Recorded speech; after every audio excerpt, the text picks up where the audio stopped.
तव पादपद्मे मातः सर्वं समर्पयामि।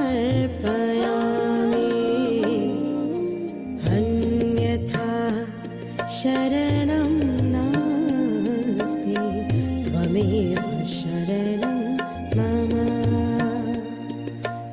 अन्यथा शरणं नास्ति, त्वमेव शरणं मम।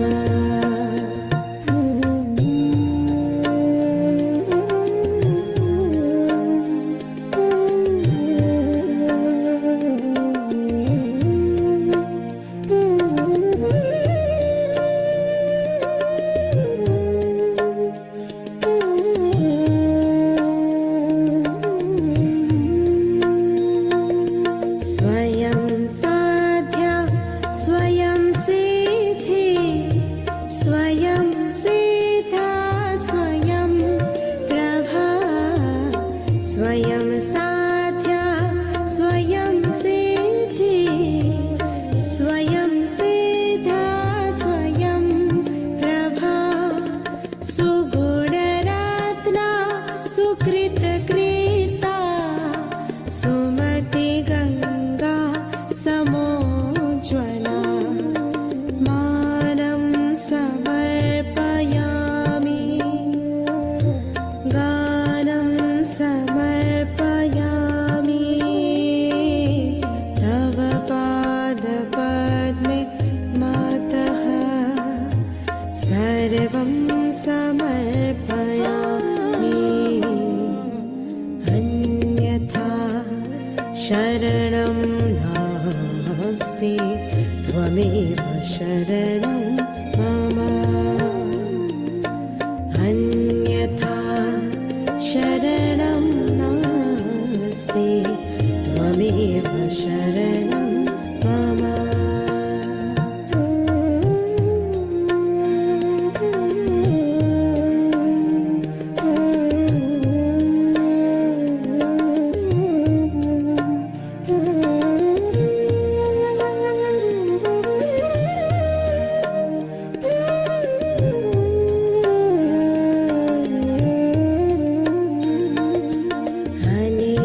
अनिर्वचनीय आनन्दे, सुखकरणी दुःखहारिणी।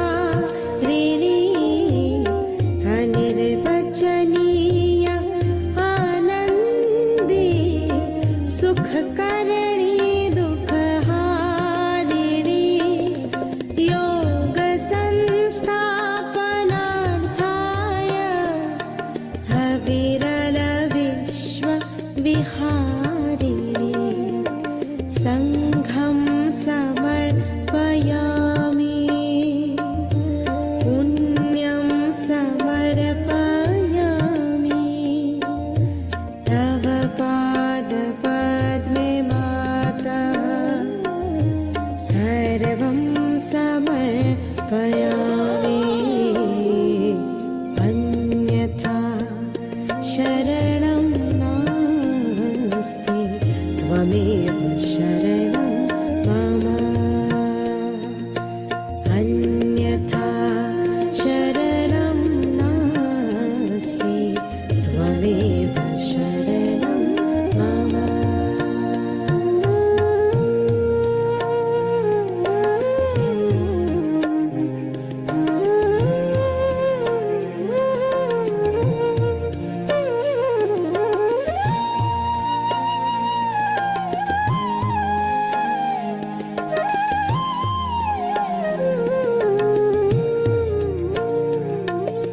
तिमिरावृता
त्वमेव शरणं मम अन्यथा शरणं नास्ति त्वमेव शरणं मम हृदयं समर्पयामि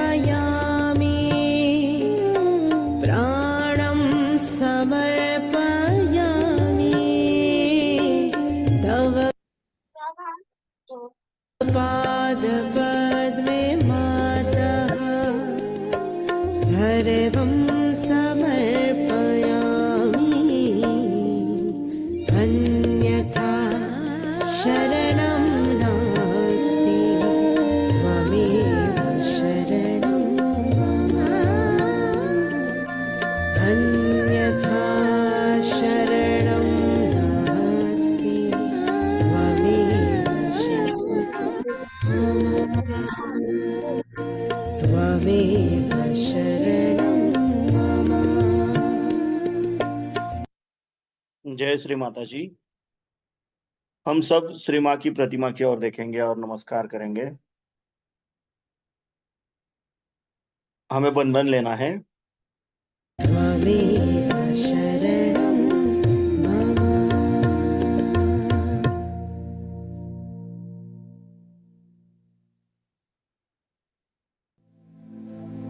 gliding on the edge of the universe one way.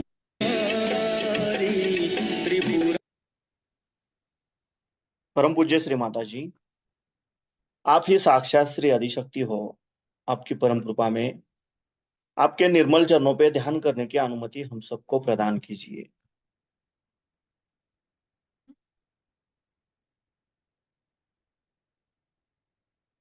अब हम धीरे से आंखें बंद करेंगे।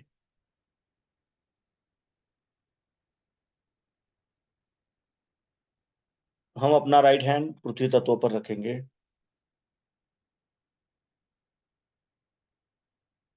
अपना चित्त हम अपने लेफ्ट हैंड के सेंटर से धीरे धीरे सहस्त्रार और सहस्त्रार से धीरे धीरे राइट हैंड द्वारा पृथ्वी तत्व में 7 बार लेके जाएंगे।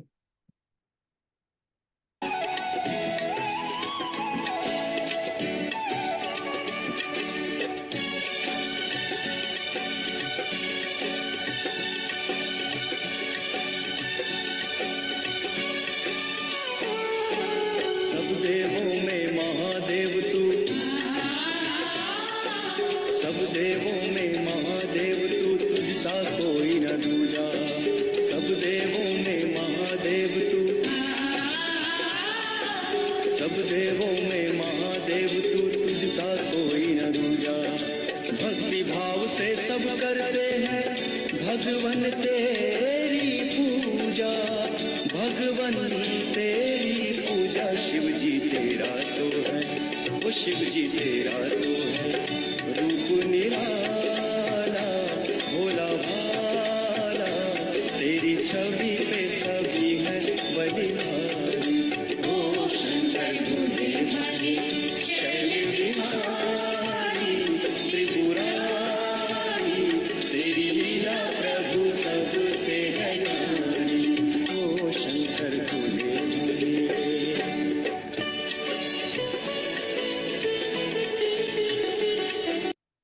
अब हम अपना राइट हैंड अपने गोद में रखेंगे और लेफ्ट हैंड आकाश तत्व की ओर करेंगे। अपना पूरा चित्त हम अपने राइट हैंड के सेंटर से धीरे धीरे सहस्रार और सहस्रार से धीरे धीरे लेफ्ट हैंड द्वारा आकाश तत्व में 7 बार लेके जाएंगे।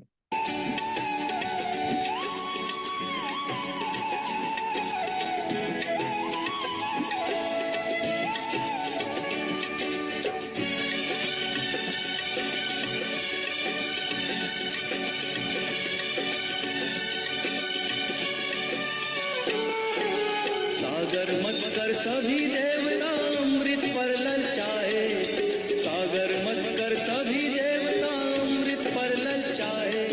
तुम अभयंकर विष को पीकर नीलकंठ कहलाए, तुम अभयंकर विष को पीकर नीलकंठ कहलाए। अब हम अपने दोनों हाथ अपने गोद में रखेंगे। अपना पूरा चित्त हम अपने मध्य मूलाधार चक्र पर क्लॉकवाइज 7 बार रोटेट करेंगे। शरण तिहारी दुखहारी, उसकी नैया तूने पार उतार। ओ शंकर भोले भाले शैल बिहारी त्रिपुरारी, तेरी लीला प्रभु सबसे है न्यारी। ओ शंकर भोले भाले।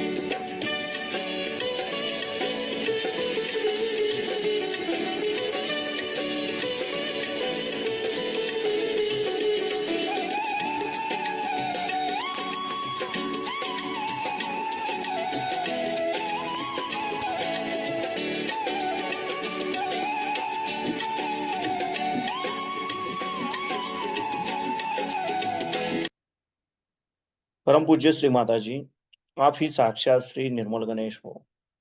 आपकी परम कृपा में हमारे अंदर श्री गणेश तत्व जागृत कीजिए। हमें श्री गणेश जी के जैसा अबोधित एवं पवित्र बनाइए, जागृत बनाइए।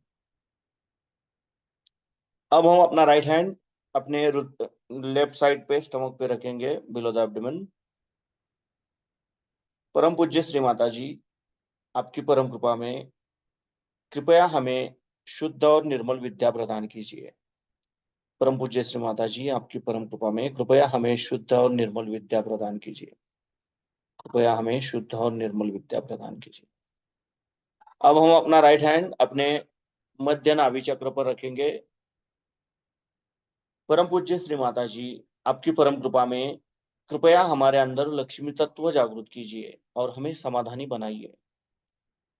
अब हम अपना राइट पाम अपने नाभि के अराउंड क्लॉकवाइज 7 बार रोटेट करेंगे भवसागर पे। शैल बिहारी त्रिपुरारी, तेरी लीला प्रभु सबसे है न्यारी।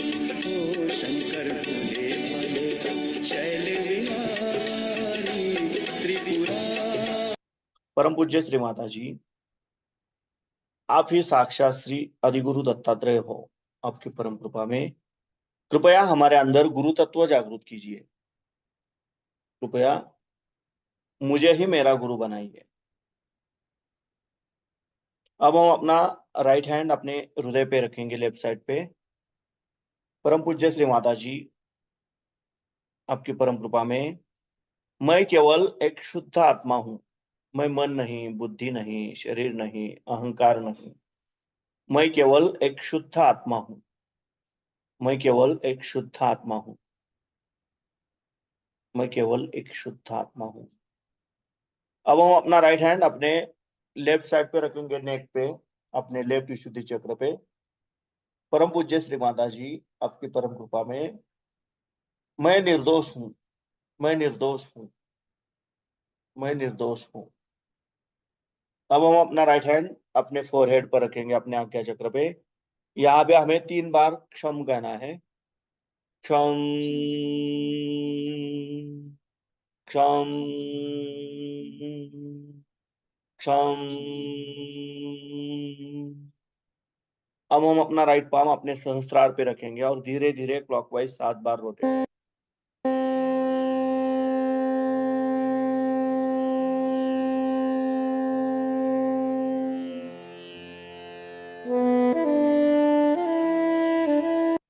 परम पूज्य श्री माता जी, आप ही साक्षात श्री आदिशक्ति हो। आपकी परम कृपा में कृपया मुझे मेरा आत्म साक्षात्कार प्रदान कीजिए। कृपया हमें निर्विचारिता दीजिए। अब हम अपने दोनों हाथ अपनी गोद में रखेंगे, अपना पूरा चित्त अपने दोनों हाथों के सेंटर पर केंद्रित करेंगे और इसी अवस्था में हमें श्री माँ की अमृतवाणी सुननी है।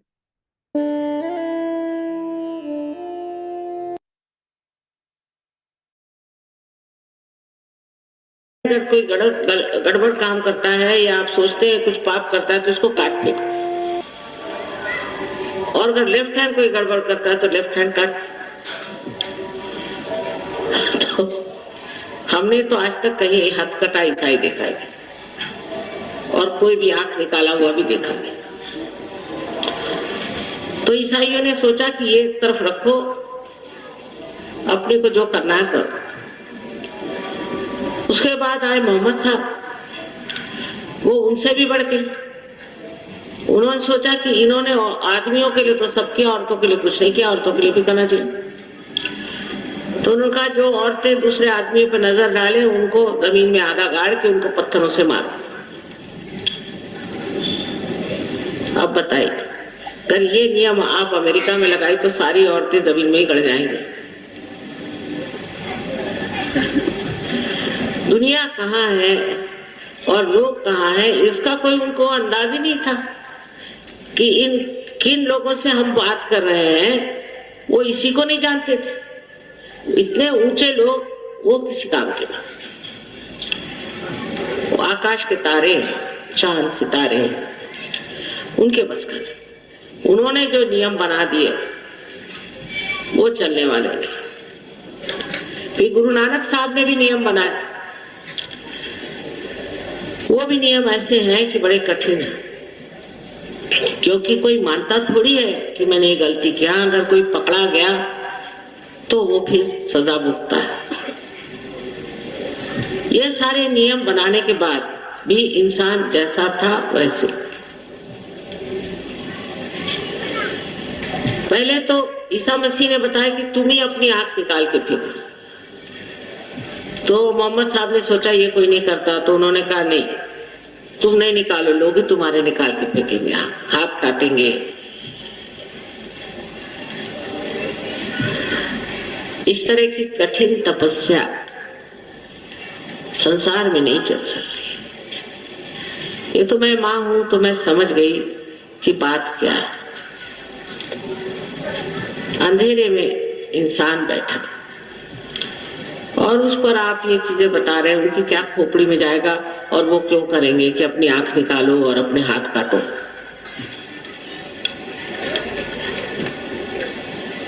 उसके बाद शरीयत जो है मुसलमानों में चलाते हैं शरीयत, ये तो मूसा ने यहूदी लोगों के लिए बताया था।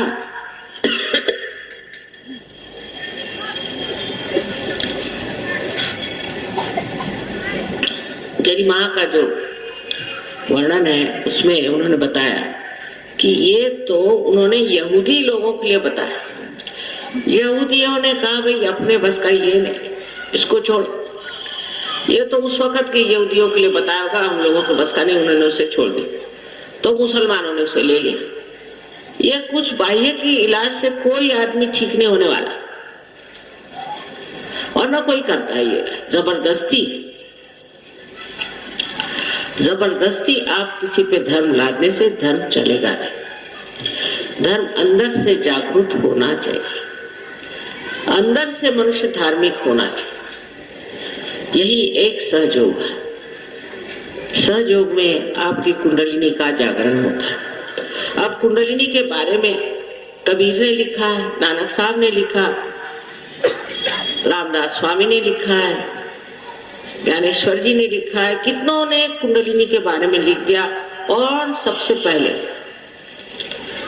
मेरे ख्याल से मार्कंडेय स्वामी ने लिखा। ये सबने इतना वर्णन करने के बाद भी किसी की नजर कुंडलिनी की ओर नहीं गई कि भाई कुंडलिनी के जागरण की बात है। बड़े आश्चर्य की बात है। वहां बैठ करके मंजीरे बजाते रहेंगे, गाने गाते रहेंगे, सर के बल खड़े रहेंगे, सर मुड़ा लेंगे, पता नहीं क्या क्या करते। शिकागो में इतनी ठंड थी, बेचारे एक वहां के हरे रामा के हेडा, वो पतली सी धोती पहन करके ठुठुरा रहे थे। तो मैंने कहा ये धोती तुमने क्यों पहनी? कहले मेरे गुरु ने कहा है कि धोती पहनो तो ही मोक्ष होगा। मैंने कहा हमारे देश में तो 80% लोग धोती पहनते, उनका सबका अगर मोक्ष हो गया तो तुम कहाँ जाकर बैठोगे वहां? फिर उन्होंने कहा कि मैंने कहा तुमने सर क्यों मुड़ा है? और ऊपर से एक बोधी रखी हुई थी, पता नहीं वो बाजार में भी मिलती वहां बोधी, वो लगा। मैं कहा ये बोधी क्यों लगाई तुमने? तो मेरे गुरु ने कहा कि तुम सर मुंडा लो और बोधी रखो तो तुम्हें मोक्ष मिल जाएगा। इस पर कबीर ने बहुत अच्छा कहा कि ये जो मेंढा होता है तो आप देखिए तो 2 साल में 2 बार उसको मुड़ाया जाता है। तो वो पहले जाके बैठ जाएगा मोक्ष स्थान में, बजाय इसके कि कोई इंसान बैठे। कर सर मुंडाने से होने वाला है। इन सब बाह्योपचारा से कुछ नहीं करना। अंदर के जागरण से ही आप धर्म को प्राप्त होता है, क्योंकि आपकी शक्ति जागृत होती है, उससे आप समर्थ हो जाते हैं और आप धर्म में खड़े हो जाते हैं और सत्य को आप अपने उंगलियों पे जान सकते। और ये होना अत्यावश्यक है आजकल के समय में, जबकि हर तरह का कश्मकश चल रही है, हर तरह की लड़ाई झगड़ा, तो समझ में नहीं आता लोग कर क्या रहे। धर्म के नाम पे जो हो सो कम, कहीं कुछ कहीं कुछ, जो देखते हैं सो ही आश्चर्य होता है। अभी आपको पता होगा स्विट्जरलैंड में एक कल्ट पकड़ा गया, कल्ट कहते इसको। वहां एक गुरुजी ने अपने सब शिष्यों को मारा रखा, 57 लोग, और जो आदमी उनको सारा बुद्धि देता था उसको मार डाला। तो और भाग गए वहां से। तो एक साहब ने मुझे सवाल पूछा कि आपका भी कोई कल्ट है क्या, और इस तरह की बात होती कैसे? मैंने कहा इसमें दोष डिसाइपल्स का, गुरु का नहीं। ये तो होगा ही कोई ना कोई गड़बड़ आदमी, लेकिन उसके जो शिष्य हैं उनको देखना चाहिए। पहले तो वो सब औरतों के साथ सोता था, उसमें कोई किसी तरह का चरित्र नहीं, चरित्रहीन। दूसरे वो ड्रग स्मगल करके बेचता था, फिर वो दुनिया भर की बंदूकें ऐसे वैसे वेपन्स लेकर के बेचता था। तीसरे वो गरीब देशों से पैसा स्विट्जरलैंड पहुंचाता था। ये सब गुण तो थे ही उनमें विशेष, पर जब वो भागे हैं तो 90 मिलियन डॉलर्स लेकर के भाग उठे और सबको मार डाला। तो इसमें दोष किसका है?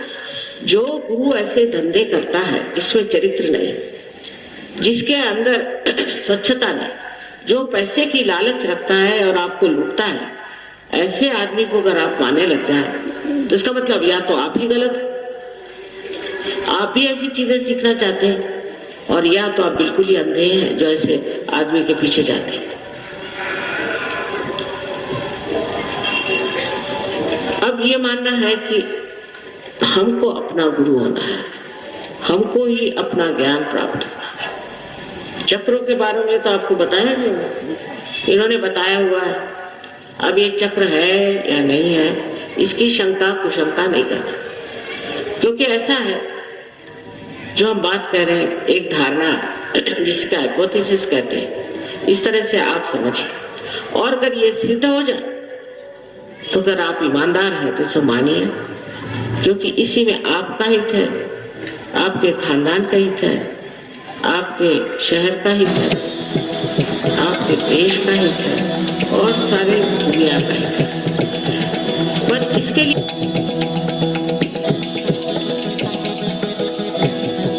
लोग जो अब हम धीरे से आगे बोलेंगे, माँ की प्रतिमा की ओर देखेंगे।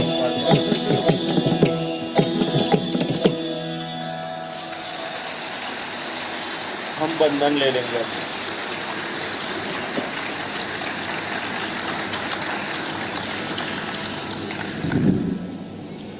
Next one is Saint Tyagaraja's composition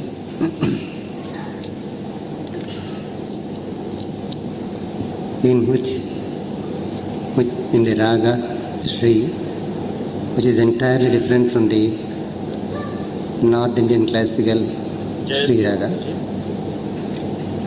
in which the saint